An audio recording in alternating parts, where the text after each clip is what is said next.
May kanta ko bago tayo magsimula. Sabayan niyo ako, ha? Si teacher ay may kwento, may kwento, may kwento. Si teacher ay may kwento, makinig kayo. Gamitin ang tenga nyo, tenga nyo, tenga nyo. Gamitin ang tenga nyo, makinig kayo. Gamitin ang mata nyo, mata nyo, mata nyo. Gamitin ang mata nyo, manood kayo. Ang ganda ng boses ni teacher, di ba? Ang kwentong ito ay tungkol sa pagpapahalaga ng ating mga mata. Magandang araw mga bata. May tanong ako, ano ba ang mga nais mong gawin ngayong may pandemya? Di ba bawal lumabas? Palagi ka bang nanonood ng TV? Palagi ka bang naglalaro gamit ang iyong cellphone? At hanggang anong oras mo gamit ang iyong cellphone? Mayroon nga pala akong kwento at gusto ko na makinig kayo. Ito ay tungkol sa pagpapahalaga ng ating mga mata. Isang araw, si Mami ay nagluluto upang sila ay makakain ng almusal. Halika na, Bi, uminom ka ng gatas. At kumain ka ng itlog na may tinapay. Masustansya ito para sa iyong katawan.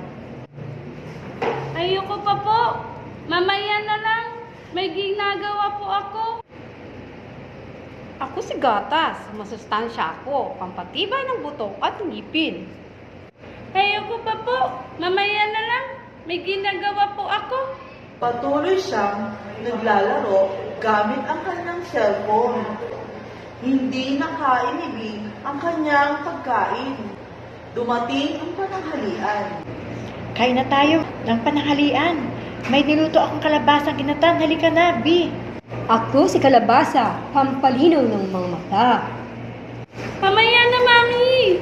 Nagrarank pa ako ng ML. At patuloy si B sa kanyang paglalaro. Hindi na siya nakakain. Dumating si Daddy.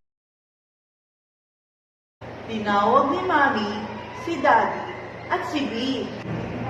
Daddy, Bi, halina kayo. Dito na kasi sa pagkainan. May niluto akong manok na may carrots. Ako si Carrots. Katulad ni Kalabasa, pampalinaw din ng mga mata. Daddy, alam mo ba? Halos hindi ko makain si B ng almusal at pananghalian. Ababi, hindi maaari yan. Manghihina ka at lalabo ang iyong mga mata na laging nakatutok sa cellphone. Kumain ng kumain si B at di pansin ang kanyang magulang. Laging ganito ang ginagawa ni B araw-araw. Minsan, chichirya ang kanyang kinakain. Pagkain, di masustansya. Isang araw, nagising si B na umiiyak. Mami, hindi maimulat ang aking mata. Masakit. Naku, ano nangyari sa iyo? Naku, dahan-dahan mo idilat. Mami, wala akong makita. Halika nga, pupunta na tayo sa doktor upang mapacheck up iyong mga mata. At nagpunta sila sa doktor.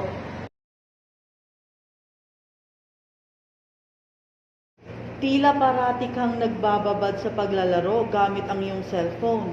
Hindi nagpapahinga ang iyong mga mata. Dapat na ipahinga ang iyong mga mata. Matulog ka sa tamang oras at kumain ng mga gulay na masustansya. Ganun nga ang nangyari kay B. Kaya mga bata, iwasan ang paglalaro ng sobra sa mga gadgets. Limitahan lamang ang paglalaro sa cellphone. Nais mo bang sumakit ang iyong mga mata? Nais mo bang hindi makakita? Laging kumain ng masustansyang pagkain upang ang ating mga mata ay luminaw at ang ating mga katawan ay lumakas. Mga bata, naibigan mo ba ang aming kwento? Laging makinig kay nanay, kay tatay, kay ate, at kay kuya. Hanggang sa muli, paalam!